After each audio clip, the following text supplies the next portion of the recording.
diferensiasi silahkan menghubungi CP-nya masing-masing ya. Oke. Assalamualaikum Pak Pandu. Waalaikumsalam Lutfi. Kita mulainya jam 9.05 Pak ya, insya Allah. Boleh. Nanti. Ya, Ya. baik.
Oke, sudah pukul 9.05.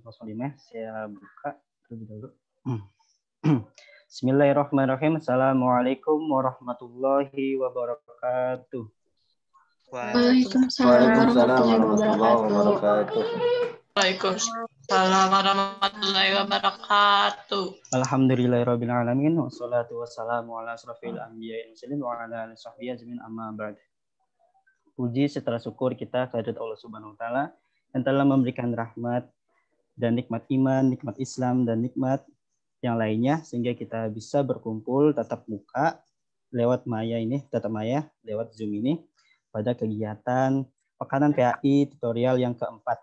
Nah, perkenalkan nama saya Lutfi Fauzan sebagai MC Pekanan Duha PAI kali ini dan juga dengan dosen pemateri Dr. Pandu Hayang Sewu yang sudah hadir di room Zoom ini ya. Selanjutnya sebelum dimulai Pekanan PAI akan ada jargon khusus nih. Mungkin teman-teman sudah tahu ya, sudah diinfokan juga dari kemarin. Kalau saya bilang tutorial, teman-teman menjawabnya cerdas, ikhlas, istiqomah. Nanti dengan gerakannya cerdas, ikhlas, tidak ada, lalu dikepalkan, lebih akbar gitu ya. Cerdas, ikhlas, kita cek dulu ya. Tutorial cerdas, ikhlas, istiqomah, Allahu akbar. Mangga di on mic ya, teman-teman. Kita ulang lagi ya. Kita biar sama-sama menyebarkan semangat kepada teman-teman yang lainnya. Gitu ya. Mangga di on mic dulu semuanya teman-teman. Kita cek jargon dulu ya. Dari pendidikan seni tari dan juga pendidikan geografi, mangga teman-teman di on mic. Oke, kita cek ya. Tutorial cerdas, ikhlas, istiqomah. Allahu Akbar. Insya Allah ya, semoga semangat teman-teman ini dalam menuntut ilmu tidak luntur ya dari pekan ke pekannya gitu. Nah, pada pekanan kali ini ya, teman-teman akan mempelajari dengan tema berinteraksi dengan Al-Quran. Jadi, mangga dipersiapkan teman-teman ini alat tulisnya, dicatat apa yang seharusnya dicatat, poin penting-pentingnya mengenai berinteraksi dengan Al-Quran. Bagaimana sih interaksi terbaik dengan Al-Quran itu? Apakah tiap hari atau tiap waktu, tiap saat, tiap waktu luang atau bagaimana? Nanti untuk lebih jelasnya kepada Dr. Pandu Hayang Sewu, silakan. Sebelum pematerian mangga Kang Yudrik boleh menanyakan dulu CV dari pemateri kita kali ini. Boleh Kang. Mangga Kang. kita mau mengetahui nih latar belakang dari pemateri kita pada hari ini dulu ya. Tidak usah dibacakan, dilihatkan saja ya, biar singkat untuk Siap. ini. Saya tidak ingin dikenal lebih jauh soalnya Lutfi. Siap Bapak. Oke, ini ya bisa ada nomor kontaknya, alamat emailnya, barangkali teman-teman butuh informasi lebih lanjut mengenai berinteraksi dengan Al-Quran, mangga bisa hubungi Bapak gitu ya. Oke. Ya, cukup. Cukup ya. Boleh di-close. Enggak, di-close. Oke. Untuk mengefektifkan waktu ya, saya persilahkan kepada Bapak Dr. Hayang Sewu, waktu dan tempat saya persilahkan Pak. Baik, terima kasih atas waktunya kepada MC dan juga seluruh pengurus tutorial PAI SPAI. Bismillahirrahmanirrahim. Assalamualaikum warahmatullahi wabarakatuh. Waalaikumsalam warahmatullahi wabarakatuh. Saya ingin menyapa teman-teman terlebih dahulu ya. Waalaikumsalam warahmatullahi wabarakatuh. Ini dari pendidikan seni tari dan pendidikan geografi ya. Ya, betul Pak. Bukankah saya juga mengajar di kelas Anda kan yang seni tari ya, satu angkatan ya? Ya, betul Pak. Jadi ini perkuliahan ya. Lutfi ini kebetulan saya mengajar seni tari satu angkatan Lutfi. Masya Allah Pak, ketemu lagi luar sama biasa kan? luar Mereka biasa. menjadi jamaah saya. Jadi kita membuat sebuah jamaah baru ya. Seni tariah namanya ya. Dan geografiah mungkin sekarang kalau ikut. Saya senang Anda berbahagia, teman-teman. Kita bersyukur kepada Allah Subhanahu wa taala. Yang paling penting kita masih bisa mengikuti kegiatan ini. Kita bangun hari ini ya. Kemudian menyalakan perangkat kalian untuk bisa mengikuti kegiatan ini. Niatnya pertama silaturahmi ya, itu yang paling penting harus diniatkan. Selain itu, ini adalah bagian dari kita menuntut ilmu yang sungguh-sungguh di kampus ini. Yang kedua, salawat serta salam kita sampaikan ke hadirat baginda Rasulullah SAW. Baru kemarin ya kita memperingati Isra Mi'raj ya. Dan semoga kita bisa meneladani itu semua. Yang ketiga, tidak lupa saya ucapkan terima kasih juga kepada MC dan seluruh pengurus tutorial. Baik, pada kesempatan kali ini kita sharing cerita aja teman-teman ya. Saya tidak ingin memberikan sebuah materi, tapi kita saling tawasau bil haqi bisobrinya kebetulan dalam tema tentang Al-Quran ya. Nah, kita dalam rangka tawasau di sini sebenarnya. Sudah pada sarapan belum ini? Teman-teman sudah pada sarapan? Harusnya udah pada sarapan. Karena teman-teman keadaannya sedang di rumah ya. Kalau di Al-Furqan mungkin makanannya dibawa ke masjid ya gitu ya Lutfi ya biasanya. Jadi setelah selesai tutorial masjidnya Pak Balatak. Do you know Pak Balatak? Sampahnya belum dirapihkan. Nah, tapi sekarang kita bersama-sama berharap semoga pandemi ini cepat berakhir ya. Dan semuanya bisa berjalan sesuai dengan yang semestinya. Baik, teman-teman. Sebentar lagi juga Ramadan. Ini momentumnya luar biasa nih dengan tema Al-Quran. Kemarin baru Isra Mi'raj, sekarang di bulan Rajab. Sya'ban itu sebentar lagi ya. Kita puasa 31 hari lagi, berarti besok udah Sya'ban. Setelah itu Ramadan. Target Ramadan apa sih teman-teman? Yang kemarin belum sempat menghatamin Al-Qur'annya. Yang selama ini khatamnya baru 1-2 kali saja. Atau bahkan ada di antara kita yang belum khatam sama sekali. Yuk kita kejar target itu. Sekarang kan semua serba di rumah ya. Kita bisa memaksimalkan hikmah di balik pandemi ini. Nah, target khatamnya kalau di rumah jangan cuma 1 kali, 2 kali bahkan. Kalau bisa 3 kali. Kenapa tidak bisa ya? Tentu sangat bisa kan? Itu Syahrul Quran ya, bulannya Al-Quran itu benar-benar gitu. Nah, terus diingatkan lagi bagi yang perempuan, ini kebanyakan kalau seni tadi perempuan ya. Siapa yang belum menebus kesalahan karena Ramadan tahun kemarin mungkin belum disempurnakan, ada yang kurang ya, silahkan puasanya diganti. Hal-hal seperti itu bagian dari persiapan kita menyambut bulannya Al-Quran. Baik, bisa di share screen atau dari saya ini? Lutfi, dari panitia Pak. Dari panitia. Panitia, mohon kerjasamanya. Sebentar Pak.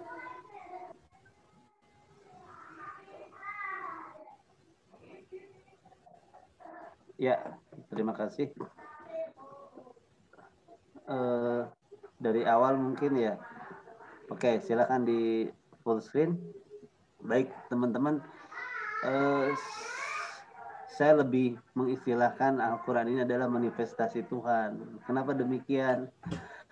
Allah itu segala sifatnya, segala perintah, segala setiap komunikasi pembicaraannya ada dalam Quran dan terekam di situ. Kang, tiasa di-share di full screen, Kang.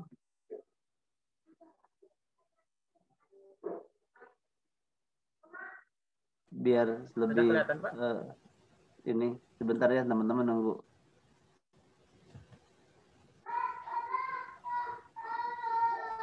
Nah, baik, saya lanjutkan aja dulu. Kenapa dikatakan manifestasi Tuhan? Nah, kita kalau pengen berkenalan dengan Allah, kenalannya lewat apa coba? Saya ingin tanya. Saya pengen tanya nih ke salah satu Fikri, itu ada Fikri. Fikri kalau pengen berkenalan dengan Allah, bagaimana caranya Fikri? Dengan cara beribadah kepada Allah, dengan cara membaca beribadah Al-Quran, kepada Allah. Betul. Salah satunya apa ibadah kepada Allah itu? Ya, sholat, Sholat, membaca Al-Quran, berzikir. Berzikir. Nah, ini sekalian ya teman-teman, baru kemarin kita memperingati Isra Mi'raj. Inti dari Isra Mi'raj itu apa? Komunikasi dengan Allah sebenarnya. Intinya itu. Ya. Intinya adalah komunikasi dengan Allah. Itu dari Isra Mi'raj maknanya sebenarnya. Jadi ketika Nabi biasanya curhat dengan Siti Khadijah, curhat dengan pamannya Abu Thalib, tapi sekarang Nabi tidak ada tempat curhat. Maka kata Allah, udah curhatnya sama aku aja langsung. Makanya diajak ketemuan ke langit. Lantas kita sebagai umatnya bisa curhat enggak dengan Allah? Sudah ada kitabnya, sudah ada tuntutannya dalam bentuk sholat. Ini luar biasa jadi. Oke, next silakan. Nah, ada sebuah pernyataan dari tokoh sufi ya, dan arafa nafsahu faqad arafa rabbahu. Barang siapa yang telah mengenal diri, maka dia telah mengenal Tuhannya. Bagaimana cara kita berkenalan dengan Tuhan? Nah, ini. Makanya kan ini interaksi dengan Al-Qur'an. Kalau kita berbicara adab dengan Al-Qur'an, kita harus tahu bagaimana interaksinya juga seperti itu. Nah, apakah kita sudah mengenal diri kita sendiri? Itu indikator. Indikator kita mengenal diri, indikator mengenal seseorang mengenal Tuhan itu sebenarnya ketika dia sudah mengenal dirinya sendiri. Seperti apa kita bisa mengenali Tuhan itu? Memang kita sudah kenalan sama diri kita sendiri. Nah, bagaimana sih kenalan sama diri kita sendiri itu? Ini menarik teman-teman. Coba nanti ya dikaji lebih jauh. Man arafa nafsahu faqad arafa rabbahu. Barang siapa yang telah mengenal dirinya, maka dia telah mengenal Tuhannya. Nah, jadi salah satu cara untuk berkenalan dengan Tuhan adalah dengan sholat. Salah satu cara untuk berkenalan dengan Allah adalah dengan membaca kitabnya. Karena disitulah semua perintah, tidak hanya perintah mungkin, tentang bagaimana Allah ini mempunyai sebuah maksud dari semuanya. Apa yang diinginkan Allah, apa yang tidak diinginkannya, bagaimana manusia seharusnya. Nah, di sini. Dengan cara kita berkomunikasi dengan Allah lewat sholat, dengan cara kita membaca kitabnya, maka kita akan mengenali Tuhan kita. Kenapa sih dikatakan Tuhan itu ada dalam diri kita? Makanya dari itu, kenali diri kita, maka di situ ada Tuhan, ada Allah di situ. Kita pernah dalam kehidupan sehari-hari mungkin sering ada bisikan-bisikan ruhaniah yang melarang kita untuk berbuat kemaksiatan. Kalau kita mendekat kepada Allah satu jengkal, maka akan lebih mendekat satu hasta, bahkan lebih dekat dari itu. Berarti dekat Allah itu adanya. Makanya teman-teman, Allah itu maha pencemburu. Ketika Nabi saking cintanya sama Khadijah dan pamannya Abu Thalib dan susah move on, sampai kebingungan harus gimana lagi ya Allah, aku harus ke siapa? Nabi lari-lari ke Taif, dari Taif Nabi dikejar-kejar sampai berdarah itu pelipisnya. Malam-malam Nabi pergi ke Mekah, balik lagi, duduk tersungkur di depan pintu Ka'bah dan akhirnya tertidur. Lalu datang malaikat Jibril. Kaget Nabi ya, Jibril, ngapain kesini? Kata Jibril, wahai Rasulullah, aku diperintahkan oleh Allah bahwa saya engkau mendapatkan perintah untuk diberangkatkan ke langit 7. Aku yang mengantarnya. Jadi oleh-olehnya adalah itu. Namun cobaannya berat. Kehilangan orang yang dicintai. Kenapa di situ dikatakan Allah itu benar-benar ada terhadap Rasulullah. Jadi jangan terlalu tergantung terhadap makhluknya. Ini yang paling menarik teman-teman. Kalau kita ingin mengenal diri kita, sebenarnya semakin kita mengenal diri, seharusnya kita semakin mengenal Allah. Bukan semakin kita bangga dengan diri kita. Karena diri ini hanyalah apa? Dia sebagai wadah saja. Sama dengan begini, seorang berilmu, semakin dia berilmu, seharusnya dia semakin takut terhadap Tuhannya. Innama yakhsyallahu min ibadihil ulama. Bukankah orang yang paling takut kepada Allah adalah orang yang faham dengan baik tentang ilmu. Bukan malah menjadikan ilmu sebagai pencari pembenaran, bukan menegakkan kebenaran. Oke, next. Silakan. Nah, Allah itu bermanifestasi dalam bentuk yang namanya kitab. Siapa sih orang yang pernah diajak bicara? Nabi Musa alaihissalam, kalimullah. Nabi Musa dikatakan sebagai kalimullah. Khalilullah itu kepada Nabi Ibrahim. Kalimullah karena orang pernah diajak kalim, takliman. Orang diajak bicara. Jadi kalau teman-teman ke Mesir, jangan lupa ya naik ke Bukit Tursina. Di sana ada sebuah tempat yang memang tempat di mana Nabi Musa bertemu dengan Tuhannya. Dan bahkan untuk menuju tempat itu ada perintah ikhla'an alaika yang lucunya, bukan menarik, ini bukan lucu maksud saya. Lepaskanlah sendal kamu kalau ingin ke sini. Jadi memang betul itu walaupun bukit bebatuan, tapi tetap ketika kita mau berhadapan atau bertemu dengan Allah, sampai lepaskanlah sandal kamu di sana. Jadi itu adalah suatu tempat suci walaupun menurut kita apa sih batu-batuan suci apanya. Nah, hal-hal ini yang harus lebih dipahami lebih jauh. Perjalanannya luar biasa, jam 9 malam naik, nyampe jam 2 subuh, jam 3 subuh. Melihat matahari terbit sampai salat malam itu luar biasa di sana. Wahai Musa, sesungguhnya aku adalah Allah yang maha perkasa lagi maha bijaksana. Nabi Musa adalah salah satu nabi yang pernah diajak berbicara langsung dengan Allah. Oke, lanjut silakan. Nah, satu lagi kalau saya ingin menambahkan ini, perjalanan suci. Perjalanan suci itu adalah Isra Mi'raj maksudnya ya. Tempat suci itu di mana sih? Kitab suci, maha suci. Teman-teman coba sebutkan tempat yang suci itu di mana? Orang Bandung tahu mungkin jalan suci ya. Di sana tempatnya suci semuanya. Coba tempat suci. Saya pengen nanya ini ya. Sambil saya nanya Kang Lutfi ya. Hana. Ada Hana. Hana Khair apa namanya ini? Hana, apa yang Anda ketahui ya, tentang tempat suci? Tempat yang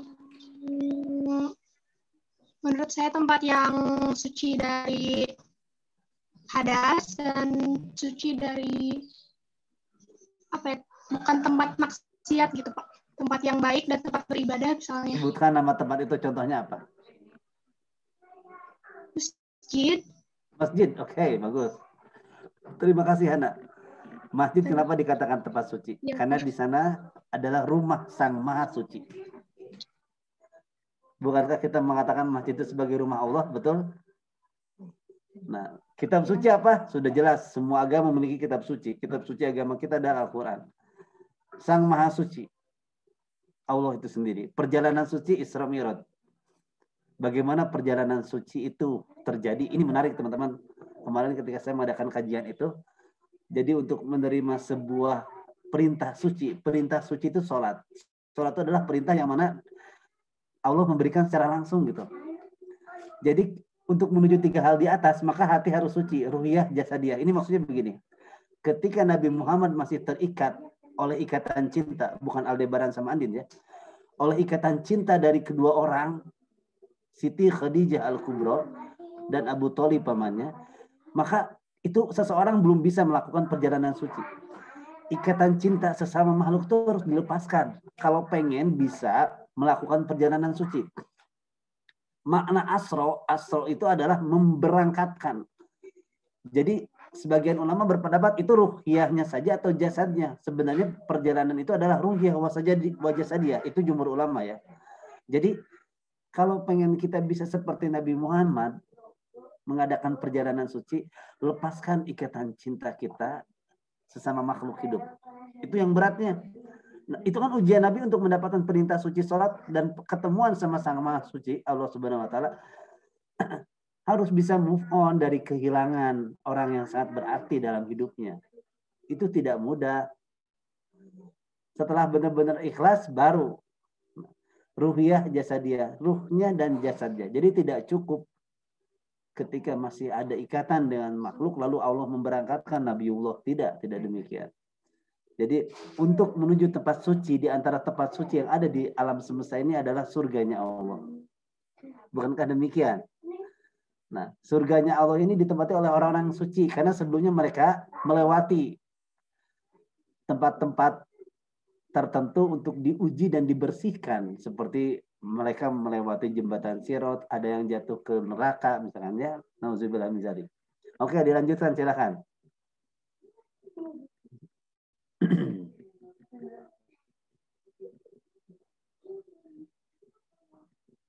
Silakan. Next.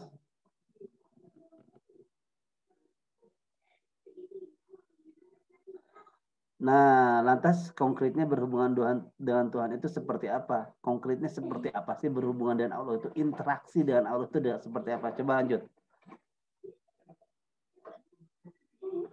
Nah, terus ya, lagi ada 3.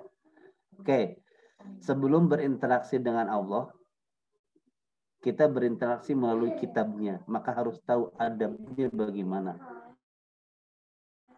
Kalau pengen pimpinan maka harus ada birokrasinya melewati itu. Kecuali orang-orang tertentu yang bisa langsung bertemu. Benar kan? Ada yang dia melewati perizinan, ada yang harus ngantri dulu, harus nunggu nanti baru ada jawaban. Tapi ada orang langsung datang. Yaitu kalau orang itu kenal dekat. Kita ke Allah, kalau seperti Nabi-Nabiullah dan lain apalagi Rasulullah, itu orang yang lebih didengar doanya karena kedekatannya. Kita bisa seperti itu, sangat bisa. Jadi yang pertama adalah hati yang takut, jiwa yang tenang, dan tempat yang layak.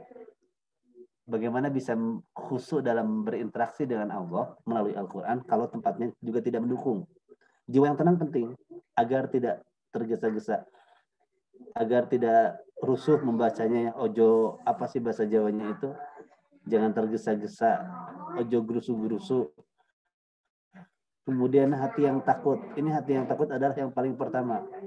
Kenapa kita harus senantiasa merasakan hati yang takut agar hati kita tidak terlalu berlebihan dalam ketika tidak ada ketakutan sedikit kepada Allah, lantas kita akan berbuat terserah keinginan kita. Seakan-akan Allah itu tidak ada. Nah, jadi demikian. Oke, silakan lanjut. Silakan next.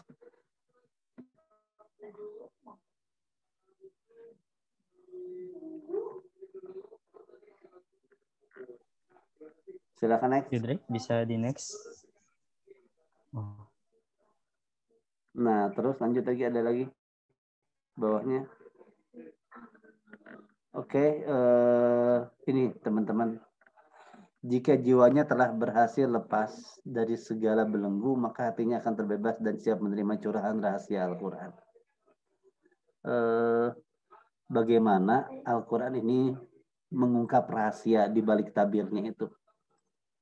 Nah, kenapa ada beberapa ayat yang memang di dalamnya itu memiliki makna yang sangat dalam. Ya, tapi kita harus terbebas dari berbagai belenggu yang mengikat kita. Ketika baca Quran, tapi masih ingat dan hal-hal yang lainnya, aduh, belum ngerjain tugas. Nah, itu kan terbelenggu oleh tugas. Aduh, belum ini, belum itu. Nah, belum ini, belum itu kan terbelenggu oleh ini itu. Lepaskan dari belenggu tersebut. Pasrahin semuanya sama Allah. Kalau telepon bunyi gimana Pak? Kalau HP bunyi, udah mending di silent dulu biar bisa fokus. Bener kan? Seberapa penting yang menelepon itu ketika kita sedang berinteraksi dengan Allah akan membuat semuanya lebih mudah dan seakan-akan semua permasalahan dan urusan bisa selesai. Dan jika engkau berhasil menemukan tempat yang sunyi, tariklah dirimu ke dalamnya dan aduh itu nggak kelihatan, dan apa ya? Aduh, itu kelihatan, tanggung saya bacanya. dari riuh rendahnya kehidupan ini. Jadi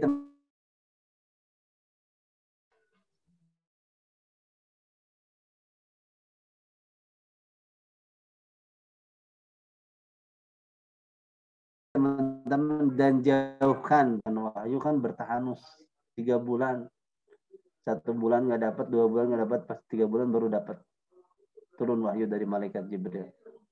Nah, pandemi ini bisa diartikan kita sebagai kita sedang bertahanus, menjadikan rumah kita sebagai gua hiro, menjadikan rumah kita sebagai gua tur, tempat yang sunyi karena kita sedang di rumah aja, tidak sebagaimana biasa ya keramaian di luar kehidupan ini, tapi kita bisa benar-benar fokus dan mungkin sholat pun bisa lebih khusyuk. Nah, ini hikmah terbesar sebenarnya. Mungkin di balik pandemi ini hikmahnya udah ibadah sama keluarga, sekali-kali jamaah sahabatnya sama keluarga, baca Quran juga yang tadinya sibuk di luar. Oke, lanjut silakan. Next. Ya, oleh karena itu, nah ini cara kita membaca Al-Quran, teman-teman, ajak Al-Quran itu berbicara. Bukan kita menceramah, bukan kita sekedar membaca Quran. Kalau membaca tulisan lain kan kita membaca, menarik ilmu dari dalamnya kan. Tapi Quran ini ada sebagai makhluk yang bisa diajak berbicara. Oleh karena itu bacalah dengan tertib. Berhentilah dan pikirkanlah seluruh janji dan ancamannya. Jangan langsung lewat. Satu ayat itu bagaimana kita bisa merenungkan ayat itu. Pak nggak ngerti artinya, baca terjemahannya. Berhenti, mikir. Jadi kayak ngobrol gitu loh. Alhamdulillahirabbil alamin. Berhenti dulu ya Allah. Kalau bukan karena Engkau, aku mungkin sekarang udah nggak di sini ya Allah. Ya Allah, alhamdulillah ya aku masih bisa makan, masih bisa tersenyum. Bangun-bangun masih bisa melihat kedua orang tuaku. Bangun-bangun masih bisa ngebuka pintu kamar, terus sholat. Alhamdulillah. Ar-Rahmanir-Rahim, lanjut lagi. Ya, tafakuri secara sungguh-sungguh permisalan-permisalannya, nasihat-nasihat yang ada di dalamnya. Jadi seperti itulah yang dikatakan interaksi terhadap Al-Quran itu. Tidak hanya sekedar dia membaca lalu lewat. Tapi membaca berhenti, mikir apa sih kandungannya, terus lagi lanjut. Itu yang membuat hati tenang itu seperti itu. Tidak hanya sekedar gugur kewajiban, karena membaca Al-Quran adalah suatu keharusan misalkan ya. Tidak hanya sekedar itu, tapi digali lagi makna-maknanya. Oke, lanjut.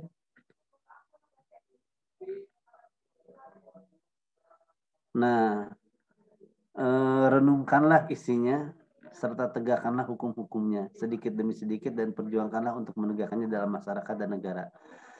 Hukum, kalau berbicara mengenai hukum dalam Al-Quran, kalau kita tidak bisa menegakkan untuk masyarakat dan negara, minimal kita bisa menegakkan untuk diri kita sendiri dan keluarga.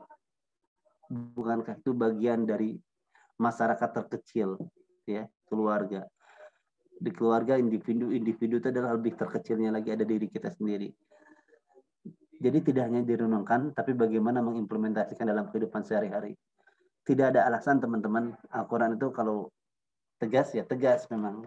Toleransinya hanya bagi orang-orang tertentu dan itu kehendak Allah semuanya. Oke, lanjut. Ya. Nah, secara ringkasnya isi dalam Al-Quran itu terbagi dua. Ada al-wa'du, ada al-wa'id. Wa'du itu janji, ya, janji Allah. Teman-teman pernah nggak sih di PHP-in sama orang? Gimana rasanya? Terus saya nanya lagi, pernah nggak di PHP-in sama Allah? Pernah. Emang pernahnya gimana? Allah tuh nggak pernah nge-PHP-in umatnya, nggak pernah nge-PHP-in manusia. Tapi yang Allah kasih itu adalah sesuai kebutuhannya, bukan keinginannya. Jadi walaupun kita diganti, jawabannya tidak sesuai dengan keinginan kita, tapi Allah mengerti jawaban itu adalah yang paling tepat untuk saat ini. Dan jawaban yang kita inginkan itu akan dijawab di kemudian hari nanti. Jadi semuanya by proses, teman-teman. Ya. Kalau nggak by proses, kita bukan manusia. Emang lahir nggak by proses? Ya, semuanya by proses kan. Nabi menjadi nabi, rasul itu by proses. Pak, tapi kalau ada yang langsung instan dan lain sebagainya, dalam keinstanannya pun itu ada proses.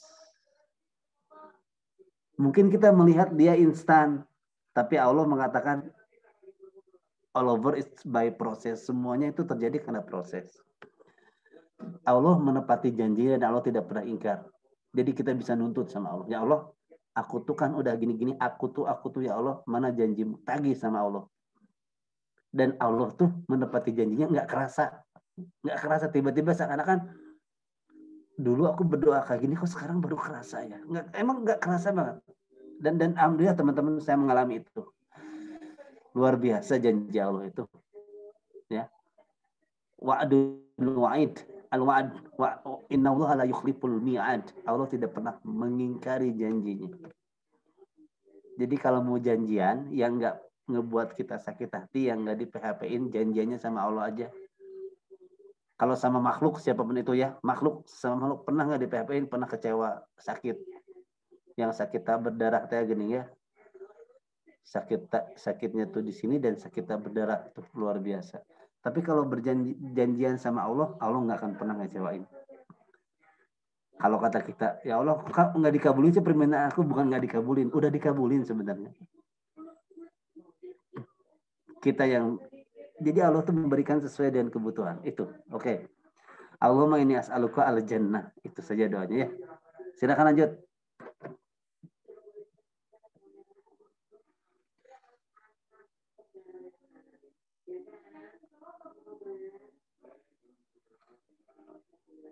Oke, nah. Adapun al-wa'id. Al-wa'id itu apa? Ancaman. Ancaman Allah terhadap orang yang menentang. Ciri al-wa'id adalah neraka, azab, dan macam-macam. Ya Allah, sesungguhnya aku berlindung kepada Engkau dari azab neraka. Allahumma inni na'udzubika min adzabin nar. Nah, jadi ketika menemukan ayat-ayat yang berkaitan dengan ancaman, kita berdoa di dalam hati kita. Allahumma inni a'udzubika min adzabin nar. Kalau nggak bisa pakai bahasa Indonesia. Pak nggak tahu artinya, Quran terjemahan baca. Kalau ada ayat-ayat ancaman, berdoa itu. Ya Allah, aku berlindung kepada Engkau dari azab neraka. Siapa tahu doa ini yang ternyata Allah dengar dan dikabulin sama Allah. Pas di akhirat nanti. Tahu nggak kenapa kamu nggak masuk neraka? Gara-gara setiap kamu baca Quran, menemukan ayat-ayat ancaman, kamu baca ini. Kita udah nggak tahu ya amalan apa yang membuat kita terhindar dari neraka dan bisa masuk surga. Di antara sekian amalan selama kita hidup. Oke, next. Nah, dan jika melewati panggilan ya ayyuhallazina amanu, pernah nggak ketemuan sama panggilan ini di Al-Quran? Sering, pasti pernah. Berhentilah dulu dan sambutlah dengan jawaban labbaika wa sa'daika. Jawabannya kayak gitu. Ya ayyuhallazina amanu, ya Allah, aku menerima panggilanmu dan aku nyaman, aku tentram dengan panggilan ini ya Allah. Berikanlah aku keistiqomahan sehingga Engkau terus memanggil aku ya ayyuhallazina amanu. Enak nggak sih dipanggil ya ayyuhallazina amanu, wahai orang-orang beriman? Tidak kayak hai tayo, nggak kayak gitu ya. Wahai orang-orang yang beriman, kan enak Allah manggilnya. Dan kita tuh termasuk di dalamnya gitu. Labbaika wa sa'daika. Oke, lanjut.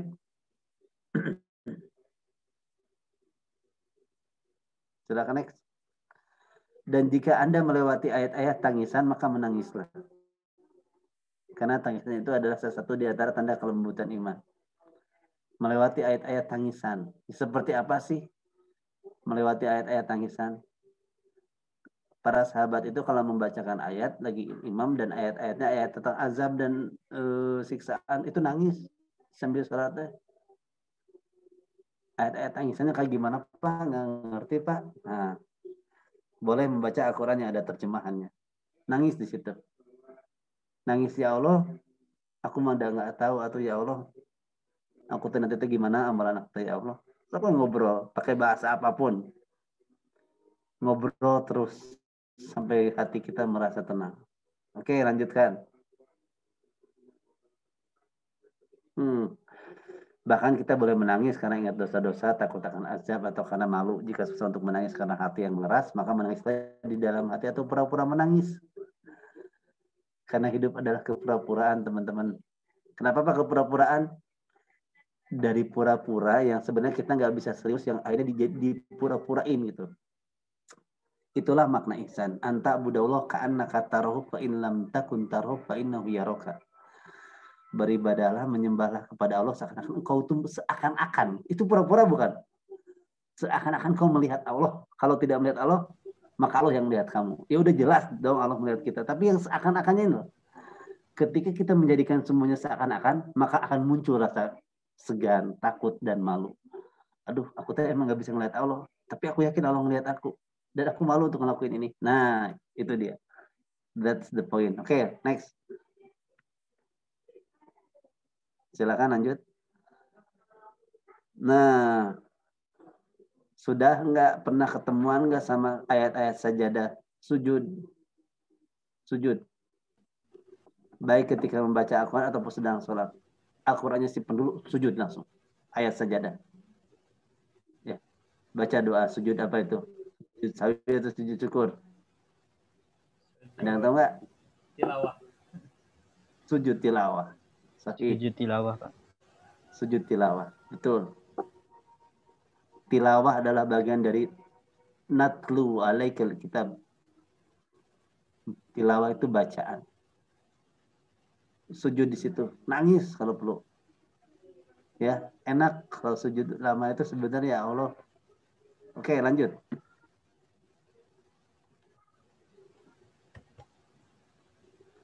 Kalau sudah ini terakhir ini. Dengarkanlah dan renungkanlah, niscaya akan mendapat rahmatnya.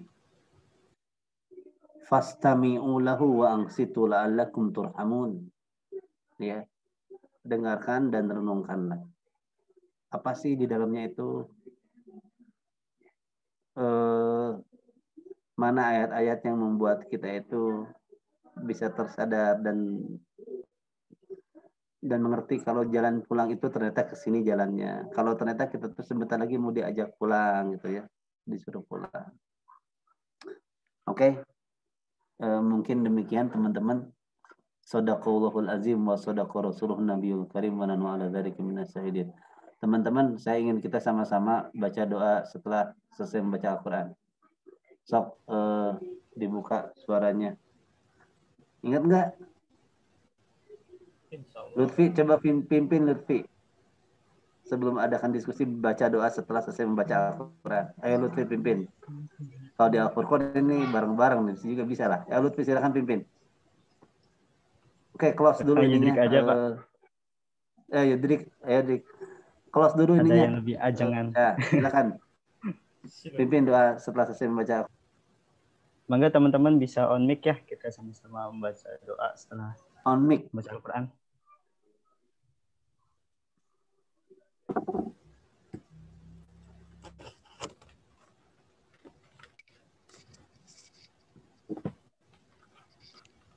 Mangga Bapak.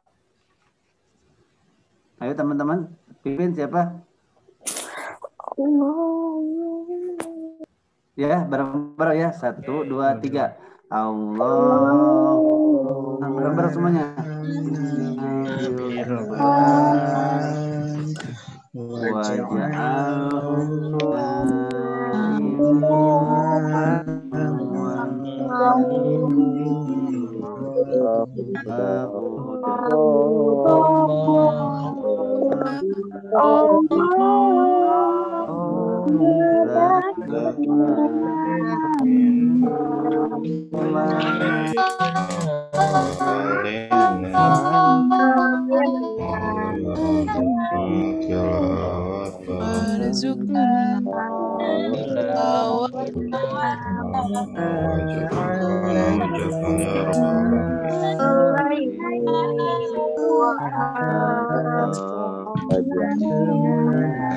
Hujat ya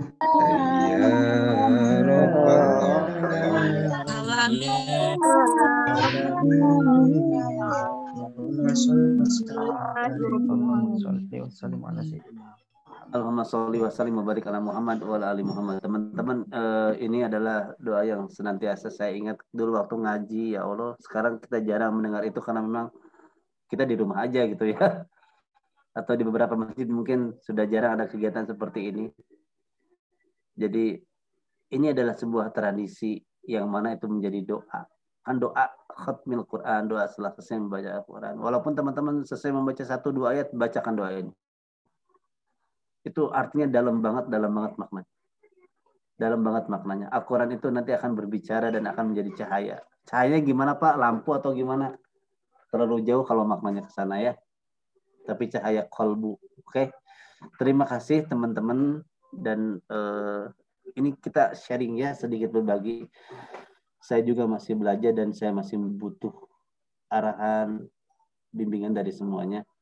Aku qouli hadza wa astaghfirullah li wa lakum. Assalamualaikum warahmatullahi wabarakatuh. Saya kembalikan kepada moderator atau yang bertugas. Silakan. Waalaikumsalam warahmatullahi wabarakatuh. Alhamdulillahirabbil alamin. Terima kasih kepada Bapak Dr. Pandu Hayang Sewu yang telah menyampaikan materi pada pagi hari ini yang sangat luar biasa ya mengenai berinteraksi dengan Al-Quran. Itu selanjutnya dipersilahkan kepada peserta yang ingin bertanya mengenai pematerian yang telah disampaikan oleh Bapak Pandu untuk meraise hand lalu on mic ya. Gitu. Lalu menyebutkan nama, NIM, nama, jurusan dan fakultas begitu ya. Maka bagi teman-teman barangkali ada yang ditanyakan bisa langsung raise hand menggunakan fitur raise hand ya. Dan juga mengaktifkan on mic-nya gitu.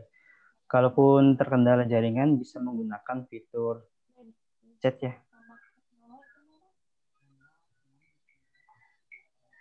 Gitu. Enggak bagi teman-teman. Ada yang ditanyakan? Dari pendidikan seni tari bagaimana? Ada yang ditanyakan? Batu bara.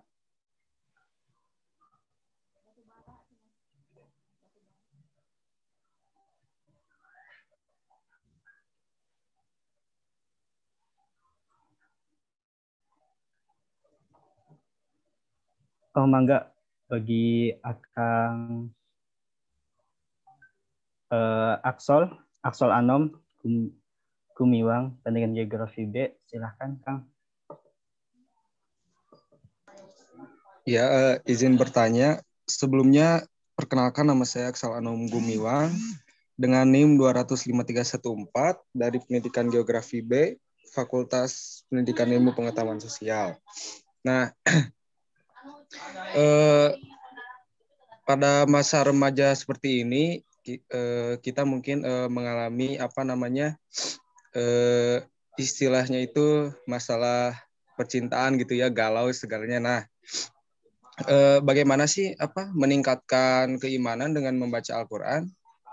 Maksudnya tuh untuk selalu membaca Al-Quran setiap hari gitu.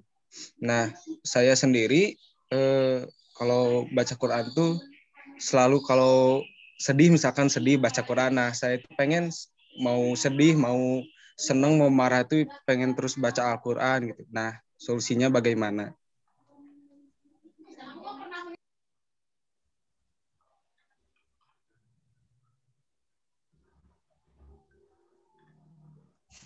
Oke, terima kasih kepada Kang Aksol. Untuk selanjutnya kepada Teh Fahma. Mangga dipersilahkan Teh. Assalamualaikum warahmatullahi wabarakatuh. Perkenalkan, nama saya Fahma Fajrin dengan NIM 2004632. Saya ingin bertanya, kan apabila kita membaca Al-Quran, kita itu harus diusahakan untuk baik benar membaca ayat tersebut. Nah, bagaimana supaya kita itu, kan kalau misalkan terkadang orang-orang itu berpikir, karena aku mah nggak bisa baca tajwid, jadi malas untuk baca Al-Quran. Nah, supaya untuk ada dorongan membaca Al-Quran lebih baik, itu bagaimana ya? Terima kasih. Oke, terima kasih. Bagaimana cara agar kita termotivasi untuk membaca Al-Quran ya, meskipun bacaan kita masih belum benar begitu ya. Untuk selanjutnya kepada Kang Hamdi, dipersilakan Kang. Assalamualaikum warahmatullahi wabarakatuh. Waalaikumsalam. Perkenalkan, nama saya Hamdi Ardian dengan NIM 25833 dari Pendidikan. Saya ingin bertanya, itu kenapa ya surat pertama itu surat Al-Fatihah, bukannya surat Al-Ala, bukan surat Al-Ala, yang dimana surat Al-Ala itu kan diturunkannya pertama. Lalu yang kedua, saya ingin bertanya tentang kenapa Al-Quran itu diturunkannya itu secara berangsur-angsur. Seperti itu. Terima kasih. Oke, sudah cukup Bang Hamdi.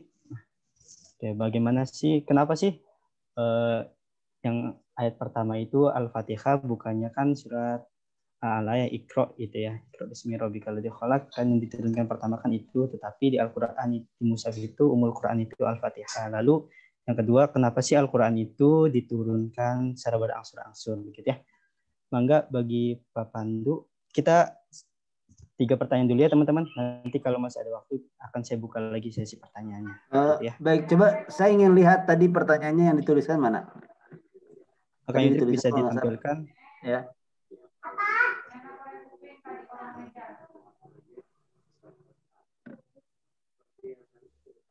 Oke.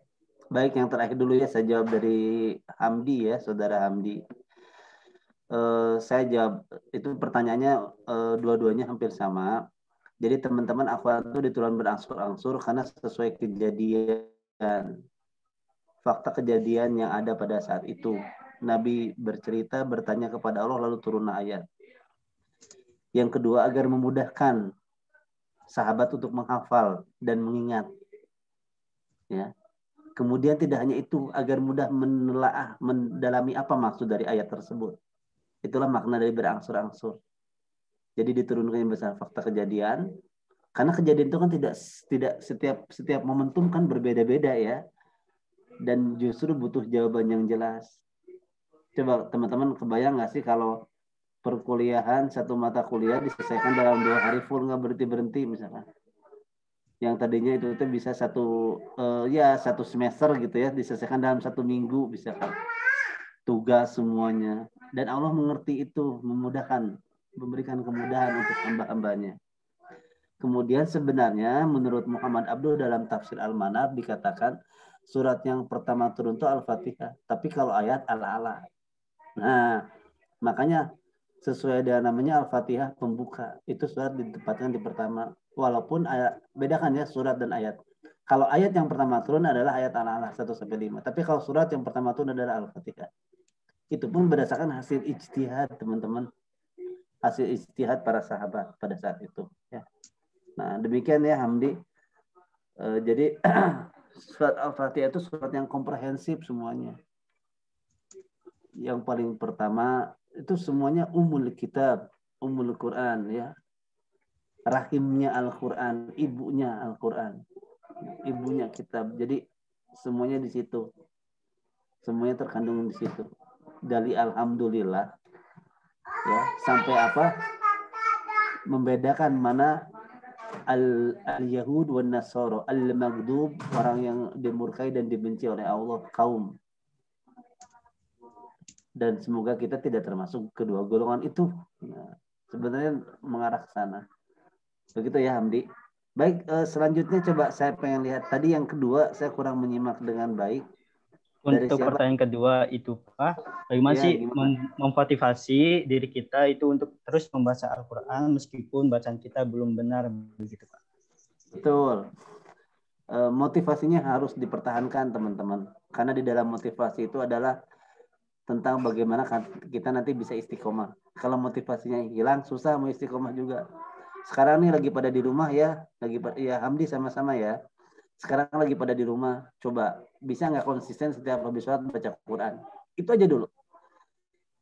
Kalau udah ada motivasi itu jaga, Pak, walaupun ayat 2 ayat enggak apa-apa, karena kita sedang berusaha untuk istiqomah. Yang paling susah itu menjaga motivasi atau moodnya teman-teman. Coba kalau lagi normal, mungkin kita kan habis sholat langsung ya berpindah ke kegiatan yang lain kan, pindah ke kegiatan yang lain. Tapi kalau di rumah kan masih bisa santai lah. Karena di rumah, kemudian kuliah tinggal buka aplikasi, nge-zoom lagi.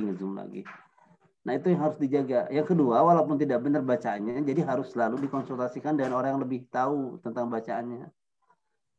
Jadi pas lagi baca ada orang di samping kita, saudara atau siapa yang mendengar bacaan kita sehingga ketika salah bacanya langsung diperbaiki.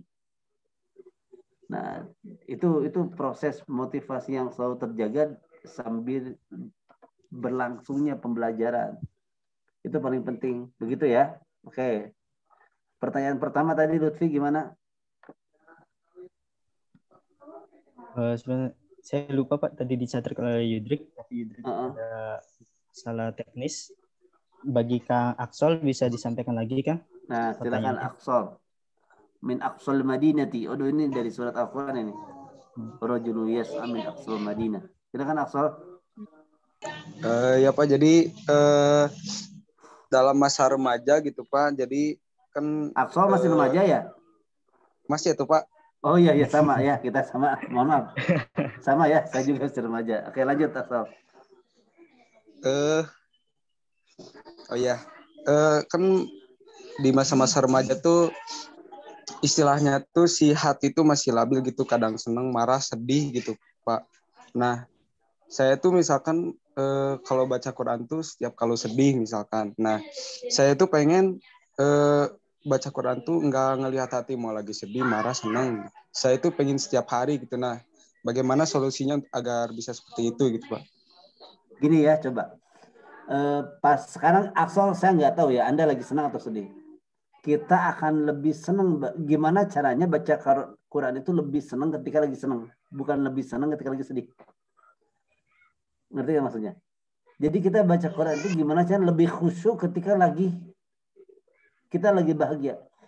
Kalau lebih khusyuk ketika lagi sedih mah udah biasa sebenarnya. Kalau nggak jadi biasa, wah nggak tahu ya, dipertanyakan itu. Udah mah sedih tapi nggak khusyuk gitu kan, nggak entah kemana pikirannya berarti. Tapi coba kita rubah. Bagaimana membaca Al-Quran lebih khusyuk ketika sedang berbahagia. Coba. Ya, itu yang harus kita gali. Lebih khusyuk tapi lagi bahagia. Itu lebih enak, serius. Kayak ya Allah, engkau tuh baik banget ya. Tiba-tiba ngerasa gitu. Beda lagi dengan pas, tetap ya konsistennya harus dalam dua hal. Karena sebenarnya bagi Allah mah sedih atau senang tuh nggak ada apa-apanya. Serius. Cuman kita aja yang terlalu berlebihan menganggap ya Allah aku tuh sedih banget. Ya Allah aku senang banget. Bagi Allah mah nggak ada apa-apanya. Dan dua-duanya sama-sama bentuk ujian buat kita. Allah menguji kesyukuran kita, Allah menguji kesabaran kita, baik senang ataupun sedih. Bagi Allah mah nggak ada apa-apanya. Coba kita senang tapi Allah tidak memberkahi dan merahmati, percuma dong. Tapi jangan juga sedih ya. Yang penting mah diberkahi, senang atau sedih, Allah selalu memberkahi dan merahmati kita. Jadi gitu Aksol baca Qurannya. Jangan melihat keadaan, tapi yang dilihat adalah komitmen dan konsisten. Keadaan mah ada naik turun, roda berputar lah keadaan maya. Kalau melihat keadaan, kita akan membuat batasan. Aku mah butuh Allah pas sedih aja, pas senang mah aku lupa. Nanti ujung-ujungnya ke sana. Aku butuh kamu, aku butuh kamu pas senang aja, pas sedih atau kebalik gitu ya. Kayak gitu Aksol ya. Terima kasih. Siapa? Terima kasih. Terima kasih Pak Pandu atas jawabannya. Oke, kita buka sesi pertanyaan kedua ya. Mangga bagi Kang Irwan, dipersilakan Kang. Baik, terima kasih. Assalamualaikum warahmatullahi wabarakatuh. Waalaikumsalam warahmatullahi wabarakatuh. Kang, maaf sebelumnya off-cam karena sinyalnya nggak stabil di sini. Iya, nggak apa-apa. Jadi pertanyaannya Kang gini, saya dibesarkan dari keluarga yang memiliki dua kepercayaan Kang, yaitu papa saya orang Islam, mama saya Kristen Protestan. Nah, dari kecil itu saya itu tidak memiliki agama Kang, jadi kayak saya kalau sama ayah pergi ke masjid, tapi kalau tiap Sabtu Minggu saya ikut Jumatan sama ibu. Terus saya ngerasa saya bukan Islam itu dari kecil sampai SMP. Saya kayak ngerasa kayak ada yang janggal gitu dengan Islam teh, karena saya taunya saya disuruh mengamalkan Al-Quran, perintah Allah kan, tapi saya tidak mengerti dengan Al-Quran gitu karena menggunakan bahasa Arab. Sedangkan di Injil saya bisa baca, saya bisa mengamalkan apa yang diperintah, apa yang dilarang oleh Tuhan. Sedangkan di Islam itu saya bingung gitu Kang. Jadi pertanyaannya itu gimana saya bisa mengamalkan yang disuruh Allah di Al-Quran sedangkan saya sendiri tidak ngerti apa yang ditulis di Al-Quran gitu, Kang. Terima kasih, Kang. Oke, terima kasih Kang Irwan atas pertanyaannya. Bapak, apakah langsung mau dijawab, Pak?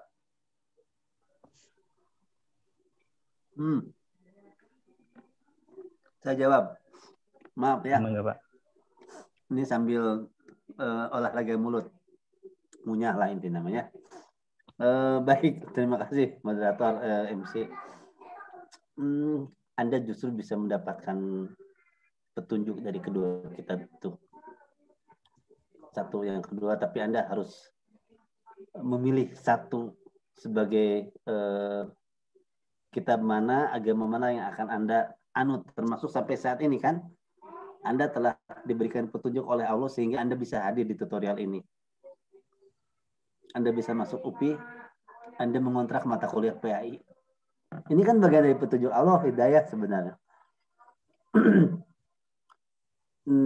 Tidak terpaku pada batasan bahasa yang terbatas karena ketidakmampuan kita. Teman-teman, sebenarnya bahasa Al-Quran itu bahasa Arab. Walaupun diterjemahkan, kita pun tetap masih kadang-kadang belum begitu paham kan bahasanya yang universal. Memahaminya jangan pakai pemaknaan istilah biasa gitu loh. Coba. Jadi bahasa Al-Quran itu harus dimaknai secara lebih jauh mendalam. Kalau kita mungkin begini ya, bahasa curhat kita terbiasanya seperti apa sih? Al-Quran itu adalah kitab yang bisa diajak komunikasi. Yang sebenarnya kita itu bagaimana menjadikan Al-Quran sebagai teman curhat kita. Pak, emang Al-Quran bisa ngomong? Al-Quran mah nggak usah pakai omongan. Jawaban mah ketenangan batin. Serius teman-teman. Kalau kita curhat sama orang mungkin yang muncul kan kalimat ya. Kalimat yang menenangkan. Tapi kalau Allah lebih dari sekedar kalimat yang menenangkan. Udah dikasih ketenangan, Allah ganti dengan kebahagiaan setelahnya. Nah ini bagaimana caranya Pak agar belajar memahami isi kandungannya. Ketika Anda membaca sebuah ayat, kemudian Anda membaca terjemahannya belum juga paham, tidak berhenti sampai di situ. Sekarang lebih mudah ya, banyak e-book kitab-kitab tafsir yang lainnya. Pahami di situ. Dan yang paling penting memahami Al-Quran tidak cukup pakai bahasa lisan, tapi menggunakan bahasa kalbu. Tahu bahasa kalbu? Ya, apa kalbu itu apa? Tahu nggak kalbu apa, teman-teman? Hati, Pak. Hati, Pak, perasaan. Hati, Pak. Kalau Anda jajan bubur suka ada air kalbu ayamnya itu. Kaldu, Pak. Oh, kaldu ya. Oh ya. Kaldu, Pak. Baik, terima kasih. Ini saya jadi ingat bubur ya ini. Bapak. Biasanya kan iya, nah yang biasanya kan kalbunya suka ditambahin banyak ya. Nah, jadi gitu belajar sama sebenarnya ya. Irwan, saya juga masih belajar. Saya mencoba gini. Alhamdulillah saya bisa sedikit banget mengerti bahasa Arab. Jadi saya lebih senang membaca Al-Quran itu yang tidak ada terjemahan. Sehingga saya memahaminya dengan bahasa yang saya pahami sendiri. Dan itu tuh rasanya sesuatu banget, serius. Bahkan pernah sampai meneteskan ya. Meneteskan apa coba? Meneteskan apa? Ada yang tahu? Air mata, Pak. Air keringat, karena bacanya pas lagi panas ya. Lagi panas udaranya. Jadi meneteskan keringat ya. Nah, jadi teman-teman, saking luar biasanya isi kandungannya. Contoh gini, teman-teman kalau lagi ada masalah, buka Quran dengan random aja. Sok buka tengah-tengahnya, misalkan yang mana tak buka gitu ya. Baca pertama kali ayat yang pertama kali dilihat. Pas dibuka ngelihat ayat itu langsung baca. Cobain. Ada masalah, buka random. Bismillah, ya Allah, aku ada masalah. Wa nunazzilu minal Qur'an ma huwa syifa. Dan kami turunkan dari Al-Quran melainkan di dalamnya ada obat. Buka aja random, baca yang pertama kali dilihat. Baca sampai mana Pak? Sampai tenang batinnya. Penasaran sama artinya? Baca lagi artinya. Gitu Irwan ya. Kita masih berproses sama-sama. Terima kasih Irwan. Kang, terima kasih Kang. Ya, sama-sama Irwan. Sama-sama Irwan. Bagi teman-teman yang lain ada yang ditanyakan lagi?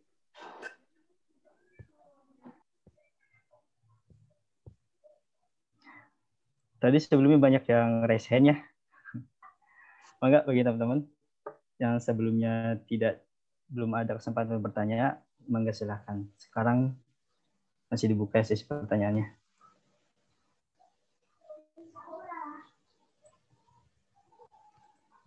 Apakah ada? Kalau tidak memungkinkan bisa lewat fitur chat ya teman-teman. Kita sisi diskusi ini sampai pukul 10:10 ya. Saya ingin bertanya. Mangga Kang Fikri. Assalamualaikum warahmatullahi wabarakatuh. Waalaikumsalam. Perkenalkan, nama saya Fikri Sebastian Kurnia dari Pendidikan Seni Tari dengan NIM 2008968. Ingin bertanya, jika kita mendengar ayat sajdah, kita harus melakukan sujud. Nah, pertanyaannya apa jadinya jika kita mendengar ayat sajdah, tetapi kita tidak melakukan sujud? Terima kasih. Oke, sama-sama Kang Fikri. Enggak, Pak Pandu bisa langsung menjawab. Terima kasih Fikri. Makasih Lutfi. Tidak apa-apa. Udah itu aja.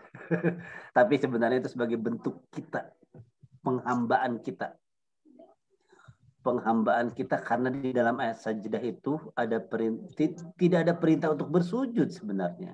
Ya, di dalamnya tidak ada perintah untuk bersujud. Tapi di dalamnya dikatakan tentang bagaimana orang-orang bersujud itu kepada Allah. Sajada wajhal lilladzi khalaqa wa syaqqa sam'a wa basara bi hauli wa quwwati. Terus ada lagi itu doa sujud syukur ya. Nah, jadi teman-teman kalau tidak bisa, saya sering gini nih. Kan kita tidak tahu yang dibacakan imam ya. Kalau imam biasanya imam dalam sholat jarang membaca ayat sajdah. Tapi kita sebagai makmum gampang, kalau imam baca ayat sajdah dia pasti sujud. Kemudian kita kan bisa ikut gerakannya, betul ya? Nah, tapi kalau kita sedang mendengar ayat sajdah, ketika kita dalam perjalanan tapi kita mendengar misalkan, yang saya bayangkan itu saya tidak sujud dalam bentuk sujud secara langsung, tapi saya membayangkan dalam diri saya, ya Allah, saya berdoa sebagaimana doa sujud tilawah. Sambil merenung kita berdoa, ya Allah. Nah, di situ berdoa. Marum saya. Nah, tapi kalau lagi baca di rumah kayak gini, ketemuan sama sajdah, biasanya kan di Quran kita itu kan ada simbolnya ya, benar nggak teman-teman? Iya Pak. Nah, yang memudahkan baca sampai selesai, ayat berhenti, sujud tilawah. Ini yang memudahkan. Jadi itu sebagai bentuk penghambaan kita kepada firman Allah yang ada dalam ayat sajdah. Nah, kenapa sih contohnya itu ayat sajdah? Gimana kalau ada ayat yang kayak tadi ya saya jelaskan, ya ayyuhallazina amanu, ya inna adzabi lasyadid. Nah, Allahumma inna na'udzubika min adzabin nar, ya Allah jauhkan aku dari azabmu ya Allah, azab api neraka. Ya ayyuhallazina ya labbaika wa sa'daika ya labbaika wa sa'daika. Atau pakai bahasa Indonesia, ya Allah, terima kasih Engkau telah memanggil aku ya Allah. Engkau telah membuat hatiku tentram. Nah, kan seperti itu. Pakai bahasa Indonesia aja nggak apa-apa, teman-teman. Gitu ya, Fikri ya. Terima kasih. Atur nuhun, Pak. Mangga sami-sami. Lutfi, terima kasih. Masih ada lagi? Kita masih satu lagi ya, teman-teman ya. Mangga bagi teman-teman kalau ada yang ingin bertanya lagi, dipersilahkan ya. Kita masih ada waktu sedikit lagi. Kalau tidak ada, kita akhiri gitu ya. Apakah ada yang ingin bertanya lagi teman-teman ataukah sudah cukup? Bapak boleh masuk nggak? Mangga, mangga. Bapak kan tadi disampaikan ya kalau misalkan tidak mendengar atau mendengar, kadang orang awam dia tahu ini ada ayat sajdah tapi mereka belum tahu doanya seperti apa. Mungkin Bapak boleh menjelaskan supaya teman-teman tahu nih bagaimana nih doa sujud tilawah. Seperti itu Pak. Ya, terima kasih. kalau ada orang awam ketika ada imam membaca sajadah kemudian dia sujud tapi diam saja, dibiarkan saja dulu teman-teman, kita tetap fokus sama sholat kita dan kita bisa mengingatkannya dengan metode yang baik, yang halus, yang lembut ya. Kadang-kadang kan kalau tiba-tiba, Pak, kok Bapak nggak sujud sih, kan tadi ada sajadah, ngerti nggak sih lu sholat misalnya, nggak kayak gitu juga kan, apa-apaan sih misalnya, nggak kayak gitu juga. Nah tapi kita pahamkan dengan cara yang baik, lemah lembut. Nah tapi gimana cara ngingetin tapi nggak nyinggung gitu loh, itu yang susah. Apalagi ini berkaitan dengan ritual ya, ritual sholat ya. Kadang-kadang kan setiap orang punya pedoman dan sudah punya prinsip masing-masing ini. Jadi diingatkan dengan perlahan. Karena itu pun kan bagian dari kita mengagungkan ayat Allah. Jadi sebenarnya diingatkannya ini adalah dalam bentuk himbauan. Sebaiknya. Nah kan itu sebaiknya. Kalau enggak diingatinnya lewat siapa? Lewat orang terdekatnya, lewat keluarganya. Banyak kok media untuk kita bisa berdakwah mengingetin orang itu. Sekalipun itu dalam hal kecil termasuk ketika ketemuan sama ayat sajadah ya. Nah jadi seperti itu. Jadi teman-teman memang kita kan tidak tahu di lingkungan kita atau siapapun. Nah, kita bisa mengingatkan dengan berbagai hal. Minimal itu jadi amal kebaikan juga buat kita ya. Kalau sama-sama ingetin kan. Gitu ya. Terima kasih. Mungkin Lutfi cukup ya. Ya Pak, terima kasih Bapak. Baik ya teman-teman, terima kasih kepada peserta yang sudah menyampaikan pertanyaannya dalam sesi diskusi ini. Kita cukupkan ya. Sekian pemateri dan diskusi kali ini. Kita tutup. Barangkali dari Bapak ada closing statement, Pak? Oh ya, saya ingin sedikit menyampaikan closing statement teman-teman. Berinteraksi dengan Sang Maha Suci melalui kitabnya. Itu harus diperhatikan bagaimana adab-adab yang paling penting ya. Kemudian temukanlah ketenangan jiwa ketika kita sedang membacanya. Kalau belum sampai tenang jiwa, terus aja baca sampai tenang. Walaupun ada gangguan dari luar. Dan sesekali teman-teman jadikan kitab suci Al-Quran itu sebagai saksi kalau kita pernah meneteskan air mata di atas lembaran-lembarannya. Semoga itu menjadi saksi kita di akhirat kelak. Amin ya rabbal alamin. Terima kasih semuanya. Jangan lupa tetap jaga kesehatan. Iman itu imun, imun itu iman ya. Assalamualaikum warahmatullahi wabarakatuh. Waalaikumsalam Terima kasih Lutfi. Sama-sama Pak Pandu, terima kasih juga atas penyampaian materinya pada siang kali ini tentang berinteraksi dengan Al-Quran ya Pak ya. Oke, baik, sekali lagi terima kasih kepada Bapak atas waktu dan ilmunya pada kuliah duha kali ini. Saya akan menyampaikan kesimpulannya pada kuliah duha kali ini. Nah, bagi teman-temannya yang tidak pandai ataupun belum lancar membaca Al-Qurannya, tetap saja dibaca karena kelancaran itu karena kita sering membacanya gitu ya. Dan ingat teman-teman, janji Allah itu untuk seseorang yang mau mempelajari dan belajar Al-Quran itu pahalanya 2 kali lipat.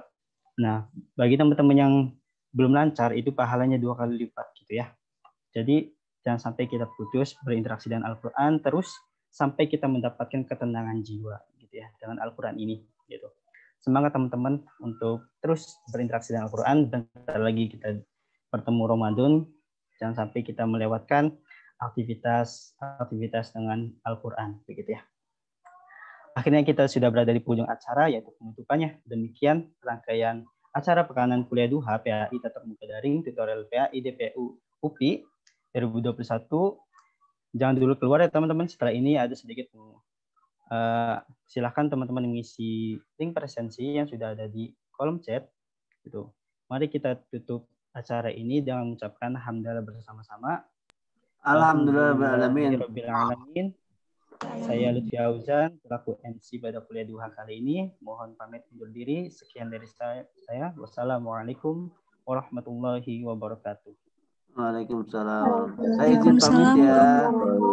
Terima kasih Bapak. Baik, sama-sama semuanya. Waalaikumsalam. Terima kasih Pak. Sama-sama. Oke, jangan lupa presensi ya teman-teman. Kang Yudrik bisa tampilkan kode QR-nya yang infak tutorial. Barangkali teman-teman di sini belum sempat meng-scan ya kode QR-nya. Oke, silakan bagi teman-temannya barangkali mau menginfakkan sedikit hartanya untuk acara beasiswa tutorial dan juga tutorial peduli umat. Tidak kelihatan, Kang?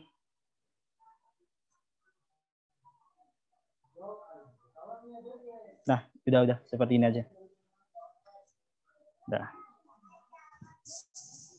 Oke, sambil menunggu presensi ya, silakan barangkali bagi teman-teman ingin menyediakan sedikit hartanya untuk kegiatan tutorial, yaitu tutorial peduli umat dan juga beasiswa tutorial. Alokasi dananya nanti akan disalurkan ke dua acara tersebut ya. Kita sama-sama menabung bukan hanya untuk di dunia, tetapi juga untuk di akhirat kelak gitu ya.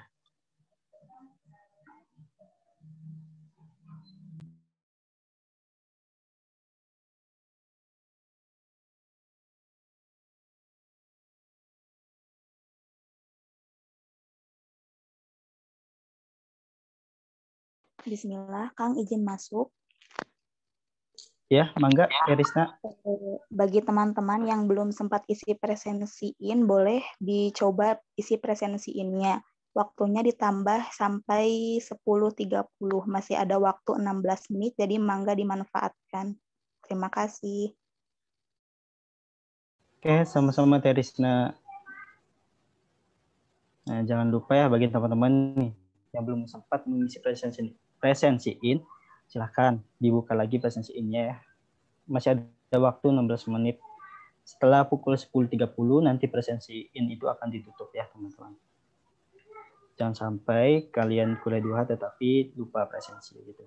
Nanti akan berpengaruh ke nilai teman-teman semua.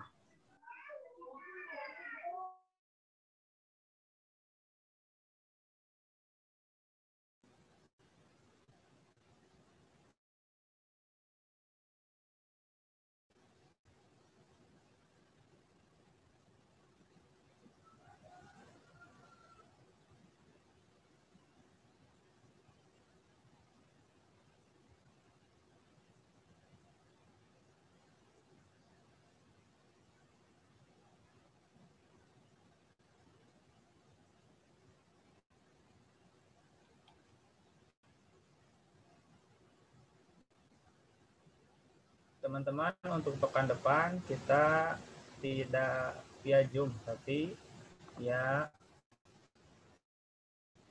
YouTube ya, Kang Upi. Ya Kang Hendrik. Jadi teman-teman untuk pekan depan itu live streaming di YouTube ya. Lalu setelah pekanan di YouTube itu akan ada mentoring. Jadi teman-teman akan ketemu mentornya masing-masing lagi ya.